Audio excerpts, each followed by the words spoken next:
What's up, Mets fans? Welcome back to Mets PostGame Show with myself and CP. And we finally have a win to talk about in the postgame.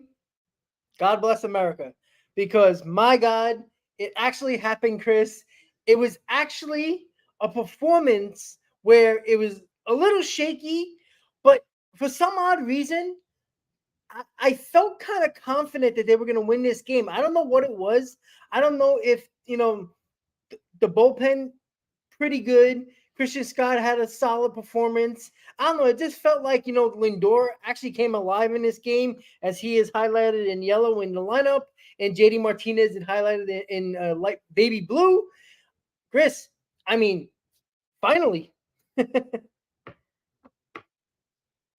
Listen, this is what you need after Francisco Lindor calls a players only meeting. And guess who stepped up to the plate literally and figuratively after his own meeting was called following yesterday's loss to the Dodgers? Francisco Lindor, highlighted in yellow, has faced scrutiny amongst Mets fans. I'm included in that, and I'll hold myself accountable because guess what? This core, like we always mention, hasn't been playing up to expectations. And Francisco Lindor stepped up when this team needed him the most, and JD Martinez provides that extra cushion. So I agree with you. I didn't get to watch the first couple of innings, but Christian Scott, again, very serviceable. Love to see the continued growth out of him because he is going to be a key part of this team for years to come.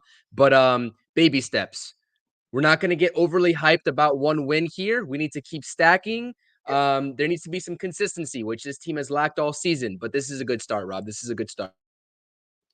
Yep, absolutely. And look, it was what we wanted to see, accountability, right? This player only meeting was about accountability. Maybe they called each other out, which I'm assuming hasn't happened a lot in this organization, in this team, in this clubhouse. And maybe they just aired out all their dirty laundry, bitched and moaned, cursed out each other in there and saying, listen, you have to do better.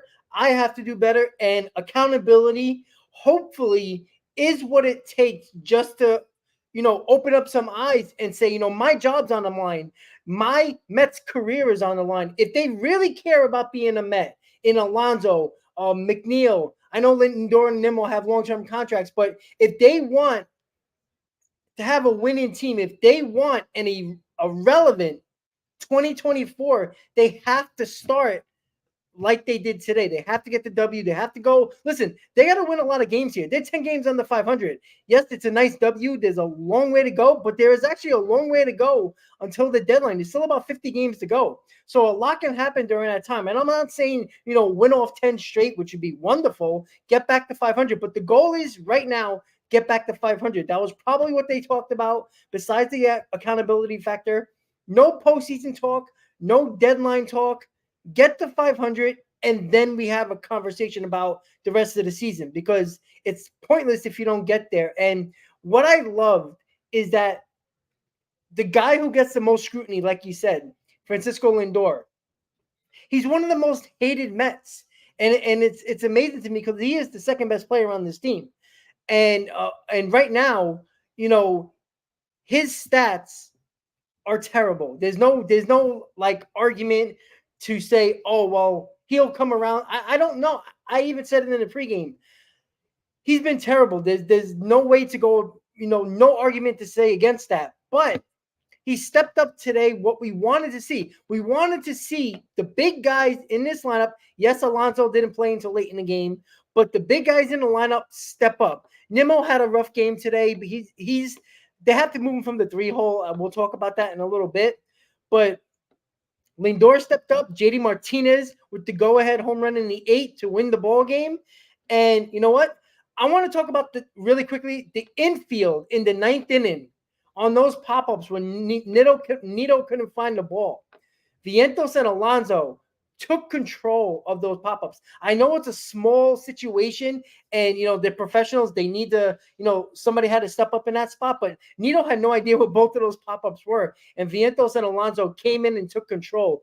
Those are not easy pop-ups. If you ever played the infield before, you ever played baseball before, those are not easy, especially when your catcher has no idea where the ball is, and that was his ball. So good job by Alonso and Vientos on taking control of those two pop-ups that basically, made a little bit of a scare less scary in the ninth inning, and Reed Garrett got the save, and the Mets got the victory. But Lindor, 4-for-4 home run, 2 RBIs. JD Martinez with that big home run, and he crushed that ball. The big boys came through today. They have 9 hits. They scattered a lot of hits, but I don't know. Lindor, I know he hit the home run right-handed, but his left-handed swing looks tremendously different from even 2 weeks ago.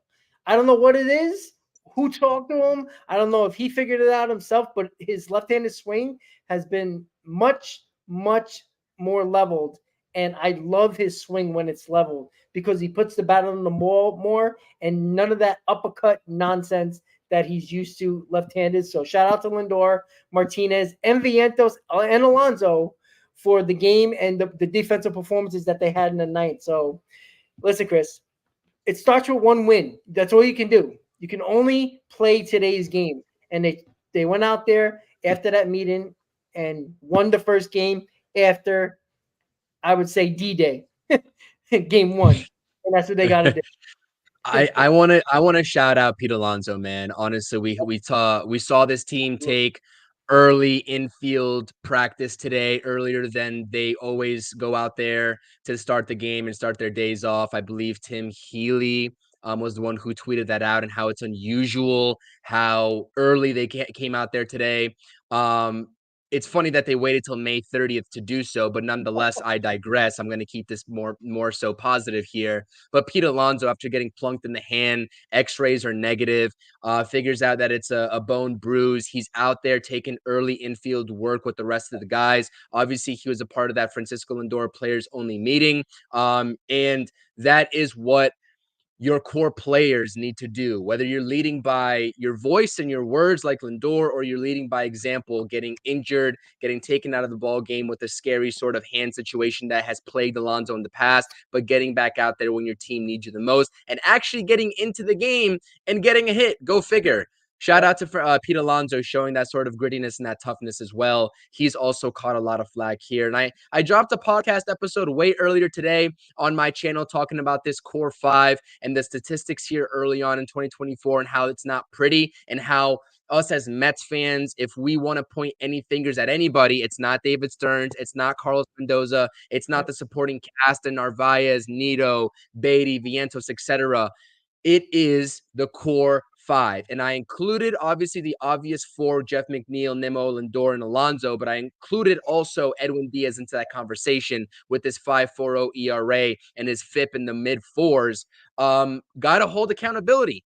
And it seems like the players did so, at least today. And it's great to finally start a series off with a W, as opposed to all these previous series where it seems like that first game is close, but they let it slip late in the ball game. And listen, this closing role, it has to go to Reed Garrett, man. I'm sorry. Yeah. I know that this is a small sample size, but he gets the job done. And even when he lets up a base runner like that leadoff walk, which I was like getting deja vu. I was like, not this again. Not the leadoff guy getting on and coming around to tie up the ball game, because we all know how dreadful the Mets are in extra innings. He induces 2 pop-ups and he gets the job done as well, getting that ground ball for the 3rd out.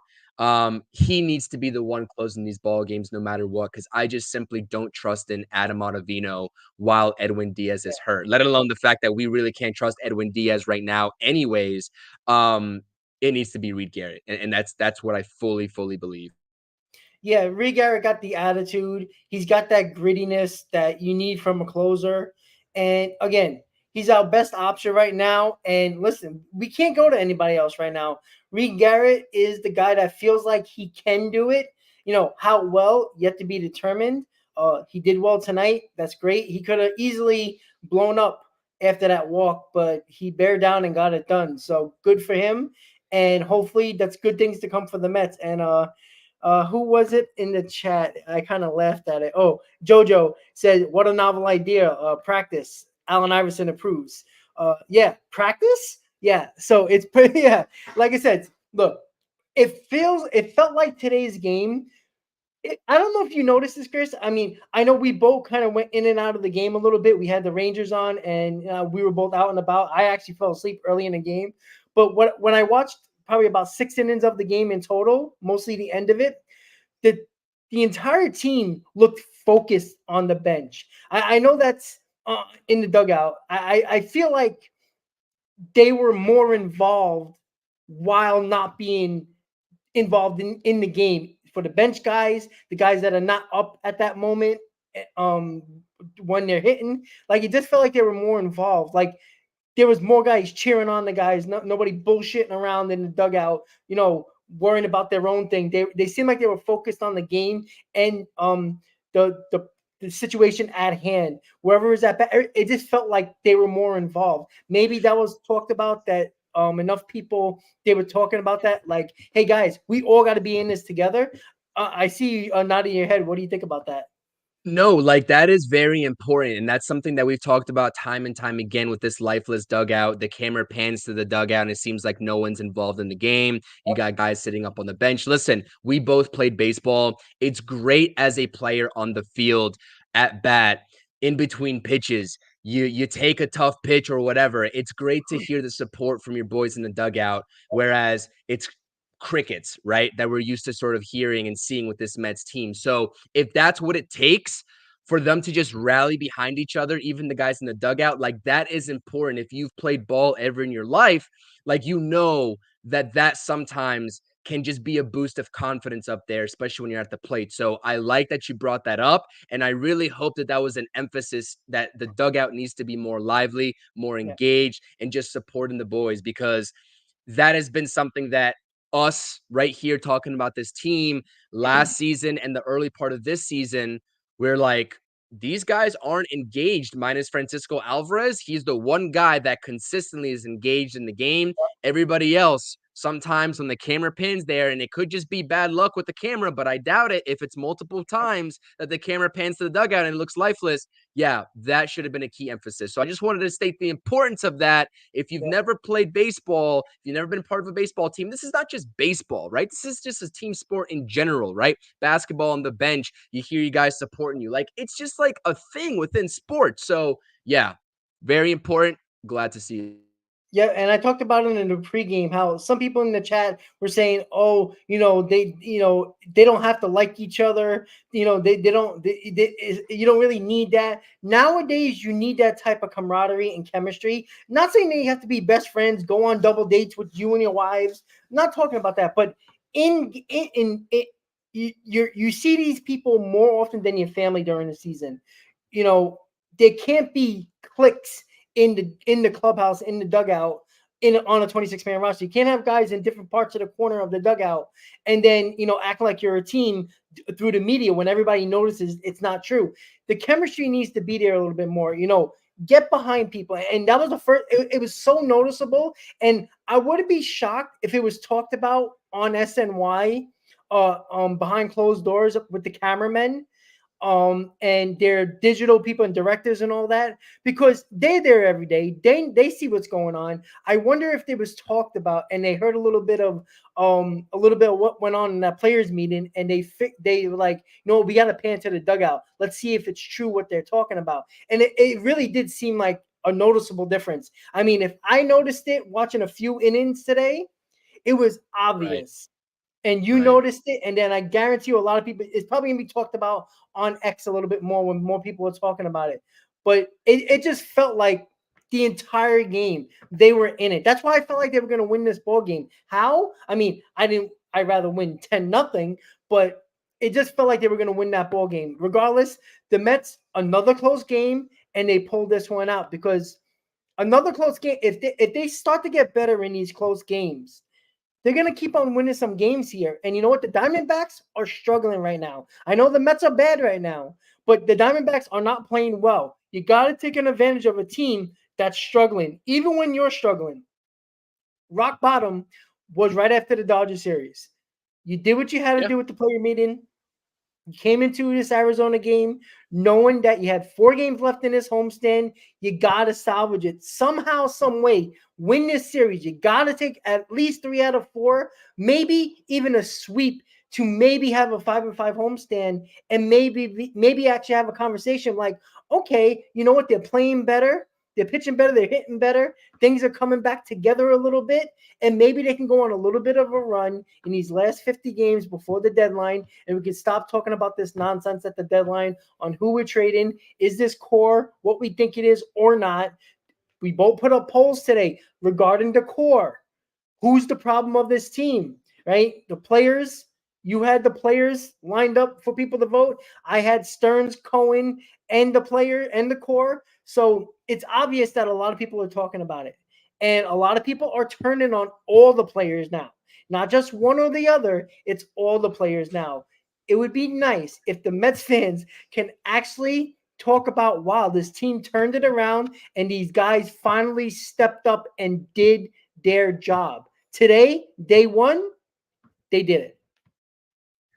Clap it up a little bit, but that's like inducing 5 claps for me because guess what? We got to go out there and do it tomorrow. And I'm not going to be impressed until they do it maybe 4 or 5 times in a row. Now, like I'm saying, these wins, like you said, don't have to be in a row, but you know what I mean? You got to stack bunches of wins at this point because you've put yourself in so much of a hole that it's really, I'm not going to say it's impossible, but it's very unlikely, even still after this win, for me to see that happen. But nonetheless, like I said, it's good to see this happen. I am just going to be like, you know what? Sit there and prove me wrong. I would love for them to prove me wrong. Yeah. But I can't get ahead of myself. Now, I want to point out a couple things. We definitely appreciate everyone being in the chat. Keep dropping the comments, hit that thumbs up. And like you said, Rob, on both of our channels, which this is being streamed to right now, we both put up polls, which surprised me a little bit. And before we get into that, I want to shout out Junior Swingman here with a little fun fact for us. Francisco Lindor tonight is the first Met with 4+ hits in the game, which one of was at least a home run and had a stolen base since Javier Baez on September 5th, 2021. So 4 hits, one of those being a home run with a stolen base. First time that's been done by a Met since 2021. Shout out to Junior for that little fun fact. I think that's pretty interesting. And 2, just the polls that we put up, 80 votes kind of surprised me in terms of what I got as the results. And if you are watching this, whether you're subscribed to my channel or not, go to the community tab on my channel and vote in the poll if you missed out, because I asked everybody through this point in 2024, who is the most disappointing New York Met in your eyes? 80 votes in, 35% apiece, tied up are Francisco Lindor and Pete Alonso. They're neck and neck. And then you have Jeff McNeil with about 18%, which I'm actually kind of shocked at. If I had to pick any one of them, I'm probably picking Jeff McNeil because just the type of player that Jeff McNeil is in order to make an impact, like in order for this Mets team to be at their peak as well, he needed to have a strong start to this season, especially just putting up a stinker in 2023 when you look at what he did in 2022 in comparison. So for me, it would have been Jeff McNeil, but it's certainly valid up and down the board, even going down to Edwin Diaz and Brandon Nimmo, who didn't make my poll. It's valid. Any one of those core 5 guys you can pick for a multitude of reasons. But I just kind of found it interesting that Pete Alonso and Francisco Lindor were neck and neck in that category. But shout out to everyone who voted. Make sure you go check that out. And yeah, like I said, let's not get too ahead of ourselves. Let's enjoy the win because this is a great feeling at this point. We're all kind of rejoicing, right? But I'm not sure if you want to save this for your morning stream tomorrow, but I kind of talked about it a little bit in my podcast before, dropped it around, I think 3:30 p.m. today. The Jorge Lopez situation was a tricky one that developed last night. So I don't know if you want to save it or not. It's up to you. We could talk about it if you want before we get out of here, or we could just leave it alone. Up to you. I mean, it was a rough situation because, like, I think Jorge Lopez had all those actions and attitude. It felt like a Met fan in that jersey, right? The way everybody felt. Like, oh, Jesus, fuck it. You know, like he just felt like he just had to let out it all. And it felt like that's what a Met fan was going through. And he got a lot of heat, but don't we want the players to show emotion? I know it was probably a little bit overboard, but don't you want he was upset. and he got misquoted because his English is the second language, and that is so bad by the media, by the way, and they doubled down on it like idiots, and they look terrible, and they made him look really bad because they misquoted him because he don't speak the language very well. And he was trying to say he was a bad teammate, not is the worst team. Like, how can you misquote that? Like, there's Spanish people around. Ask somebody what it means or what he meant to say if he wanted to say it in And where was Spanish. the translator in all of this as Yeah. well? I don't Like, understand that. look, Yeah. I love the players that are trying to speak English, but they put their foots in the mouth on accident because they don't realize the meaning of some words when you put certain words together. And it was so unfortunate because he didn't seem like the guy that was gonna throw his team under the bus, right? He was so mad at his performance because they were really struggling. He didn't help the cause, and he felt like he hurt the team there. And you seen that emotion. We all felt that. And I felt bad for him. Did he deserve to get DFA'd? Well, regardless of what he said, whether his team or teammate, the Mets came out after that. And the most important nugget of this all is that the reason for their DFAing of him was not because of he said that the Mets are the worst team or he's the worst teammate, whatever it was. It's not because of that. It's because he was not remorseful for actually throwing his glove out there because they have standards, according to Carlos Mendoza in his pregame press conference today, which is kind of funny to me when you look at like a Jeff McNeil. Obviously in the press conference, Jeff McNeil doesn't sort of Jeff McNeil doesn't get misquoted, first of all, but he's always has that cookie cutter sort of interview. Oh, we're a lot better than what we're playing with right now. Exactly what the media and the team wants to hear, etc. Not us fans want to hear. We don't want to hear that crap. But yeah, it was just interesting to me that and it's a great, and everyone's been saying this too. Jeff McNeil gets to throw tantrums out there and throw his bat after he makes an out, but I understand it's a little bit of a different degree because he actually threw it over the net, the glove, and it landed into the stands, etc. I understand that, but the optics nearly are the same, and Jeff McNeil does this consistently. So I'm not trying to put and compare the situations, but I am at the end of the day because the Mets explanation behind it, I don't think it was solid enough for me to warrant a DFA, but on the other hand of things, I do think he should have apologized at the very minimum and said that like he has some regret toward it, which I guess that was also just his fault because he doubled down on that as well. But yeah, no, I agree. Yeah, and you know what? Maybe the writing was on the wall, and the Mets might have really, like, again. You know what? When he got asked about it again, there needs to be a translator there. There needs to be somebody. Let him speak in Spanish in his native language, so he gets the right words out there. I guarantee you, and I said this in a pregame, if he was to do it again, like deep down inside, if you would ask him when he cools down, not the date, right? An hour after the game, ask him tomorrow if he was still a Met. I think if he had a second chance, he would have done it differently, in my opinion.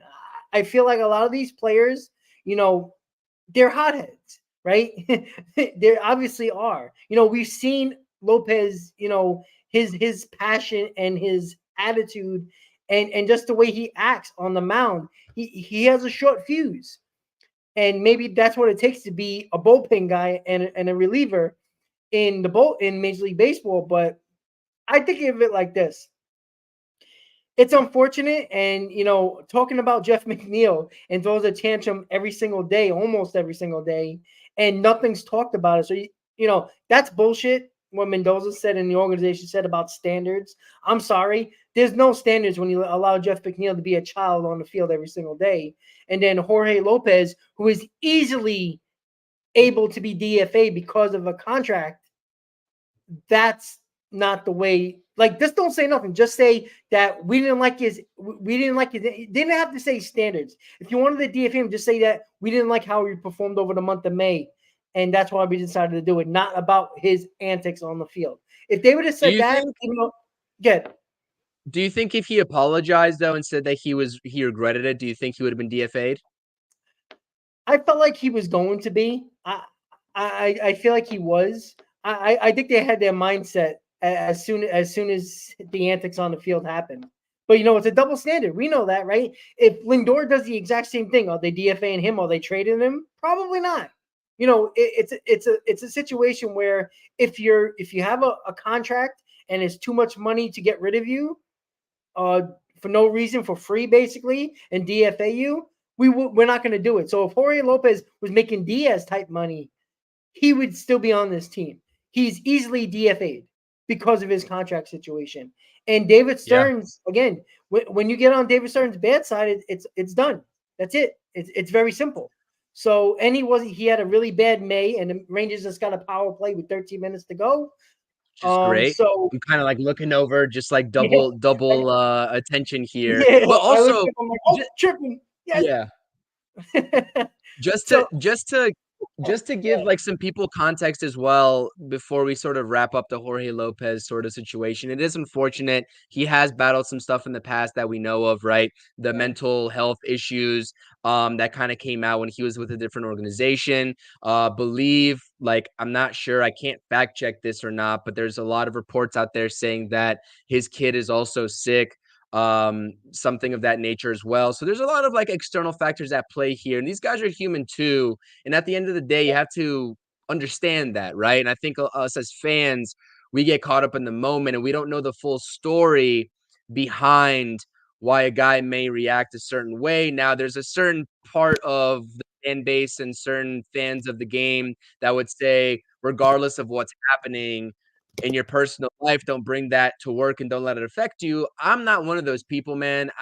I think that's a really just tough ask, regardless of how much money these guys are getting paid. They're still humans at the end of the day. yeah, And it's not just Jorge Lopez. There's been other instances of this being a case, the case around the league and with the Mets as well. And I've always erred on that side of caution to sort of not jump the gun and sort of get after the player because they reacted in the moment a certain way, right? So I do understand that. And I think that's important to sort of throw out there on this podcast as well. But nonetheless, I mean, it is what it is. You got Adam Ottavino throwing coolers in the dugout. I know that's not technically to the public eye. It's just the camera angle, just cutting into the dugout. But still, there's a million different ways you can go about this conversation. But it's unfortunate what it is. I think that he was serviceable at the very minimum, regardless of his performance in May, etc. I think he was serviceable. And I'm not sure, did he officially get DFA'd or are they waiting to like trade him sort of thing? I think he got DFA'd, right? Like, well, when you DFA him, I think, and I think that I think you could still trade him. I think it's like a couple of days when you DFA him officially that you can be able to trade him. And Stearns probably do that for probably cash, like he did with other relievers. But yeah, if either one of those things are true about, well, we know about his mental health, but with the mental health, and if it's true that his kid is sick too and is looking for a donor, if I'm the Mets, why don't you put him on like some type of list, like a exempt list or something like that, or put him in the minors to cool off his head and make sure he gets the help he needs. And maybe the Mets are doing it behind the scenes. You never know. They might be yeah, trying to we help. don't know. Yeah. Yeah. So I don't want to call out the Mets in that situation, but if they're just doing it because of a business purpose, and I understand it's a business, I hope they're taking care of the player, because you don't want him to do anything stupid outside of baseball to hurt himself, and in that case would hurt his family in that case. So hopefully his mental health's okay and his child gets the best care he actually needs, regardless of how much money he's making. You still need a donor. I don't care how much money you have. It's America. It's hard to find that stuff. So I understand what he could be going through. And maybe it was just a combination of everything. Him performing bad, his family situation, and his mental health just all came together in one day. But it also felt like, and I wanted to bring this up because I brought it up in the pregame, Pete Alonso and his comments about Lopez. And he had a very terrible answer. I don't know what to think about that. I felt like I that didn't showed see a it. lot. What was it? So they asked him, what are your thoughts about Lopez and his antics on the field? And Pete Alonso was Pete Alonso in his answer where he's like, and then he was like, I don't know what to think about that. And he said that multiple times. Like he was trying to say something else, but he had nothing else. It sounded really bad. It sounded like a lack of leadership. And a lot of people agree with me in the chat at the time. Like, I don't know if you want to pull it up later on and listen to it. It's like a 30-second clip. it just sounded really bad, especially with a team that feels like they don't trust each other and don't have each other's back. It felt like he didn't have Lopez's back, and he was still his teammate, at least a day ago. So it really did sound bad. But and it just shows the lack of leadership that's on this team. Now, again, that might mean nothing. Maybe Pete Alonso spoke to him to the side, and he really didn't have nothing to say about that. But it just the optics looked really bad. And Yeah.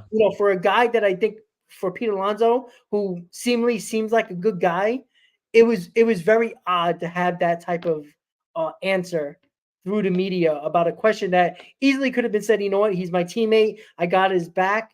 It was a rough game for him, and he got his emotions got the best of him. If he would have said that, that's a great answer. I don't know why he didn't say that, but it was just an odd answer. It was bad optics. Yeah, that is pretty odd, or even that, or he could have said something to the effect of what Francisco Lindor said, because I think in a snippet that I saw, if I remember correctly, Francisco Lindor after Lopez, and I think he figured out that Lopez didn't apologize for it. Francisco Lindor said something to the effect of, "I hope he comes back tomorrow and just thinks differently of that," and something like that, right? Like say something at least. But I don't know. I agree with you. It's tough, man. Like you said, like with the whole situation in general about Jorge Lopez's personal life and just what goes on in the clubhouse, right? It's always hard to speculate what happens behind closed doors, but all we can really assess is what gets out to the public and what the media sort of makes of it. So, no, I agree with you for sure. Yeah, so it is what it is. But we're gonna finish this stream up and this post game up, so me and Chris can bite out nails in the last 10 minutes of a Ranger game in Game 5. Mets win 3-2. Lindor 4 for 4, home run, 2 RBIs. JD Martinez with a huge home run, dead center, gets the go ahead home run, and Reed Garrett gets the save. Chris, give me your final thoughts and what you got going on with the channel. Final thoughts is that Florida just took the lead right now with a goal 2-1, which sucks. Yes, But sir. no, final thoughts is that this is just the beginning of what we can hope out of the New York Mets moving forward. And yes, Rob, I see your facial expression. I'm live for this Rangers on the post game, whether they win or lose. So that's very tough for me to watch. And if you're a Rangers fan, come rock with us in about an hour on the channel and we'll talk about it. But no, this is just the tip of the iceberg. It's nice to see a win. Francisco Lindor backing up his words at the players only meeting. JD Martinez having a grand statement here. Really first time it feels like JD Martinez put his stamp on a game. Like, I'm not saying he hasn't Yep. had any success for the Mets and with the Mets here early, but this is like, okay, this is my time to shine. I'm going to put my signature move on this game, and I'm just going to take a ball to deep center field, dead center field, and win us a ball game here. So great to see that. Hopefully, like I said, this is the tip of the iceberg. Consistency is important. If they come out and play a sloppy game tomorrow, guess what? Whatever we said on here goes out the window, really, right? I mean, they have minimal room for error. We're talking about needing to win 3 or 4 or even just sweeping the damn series. There is no room for error. Yep. So come out, do it again tomorrow, and hopefully the main guys, hopefully Francisco Lindor, this is the time where he picks it up, right? We all know he's a slow first half player. Hopefully what happened before, bygones are bygones, with the first month and a half, 2 months of the season, starting here in late May, going on early June. Hopefully it's a different Francisco Lindor, and hopefully Brandon Nimmo and Mr. McNeil down there, who took the 0 for 4 with the K, follow in his footsteps. Like I said, podcast dropped on my channel around 3:30, just talking about the state of the Mets, a little bit more of my thoughts and opinions on the Jorge Lopez situation, as well as the core five and some early statistics behind the struggles of the core five. Make sure to go check that out. And like I said, the poll in the community tab on my channel as well. Hit that thumbs up, subscribe to the channel, all that good stuff, because this is being streamed to my channel as well. Approaching 800 subscribers on the channel. I definitely appreciate it. And like I said, it's always let's go Mets, whether it's win or lose. Let's just hope it's more winning here than losing. Absolutely. So make sure you hit that subscribe button for Chris. Get him to 800, guys. New York Mets 25-33 got a victory. They got to continue it tomorrow. Keep the momentum going. Lindor, the big boys, hopefully Nimmo and McNeil get it together. and pick it up. If we get 2 out of the 4, get it hot at the right time, I think this team's really going to take off because everything else has been pretty decent. The starting pitching, you've been getting so many good outings. They got to keep it going. So Mets post game, another one in the books. We actually get to talk about a win. Hopefully we get to talk about more wins over the next couple of days. And when we get to the roundtable, it's not as terrible homestand as we thought it was going to be. So tomorrow, guys, 10 a.m. Mets Talk Live on my channel. I'm still working on a guest. A lot of people are working, obviously. But if I don't get a guest, you'll have my big-ass face on there for about an hour talking Mets in the morning for everybody. So with that said, guys, 3-2 Mets. Nice performance for Lindor Martinez. With that said, have a great night, guys. Let's go Mets and Rangers. Please don't lose this game. Let's try to tie this game, and who knows, it'll probably be another freaking overtime game. Chris, have a great night. Mets fans, have a great night. We'll see you next time. Let's go Mets. Let's go Mets.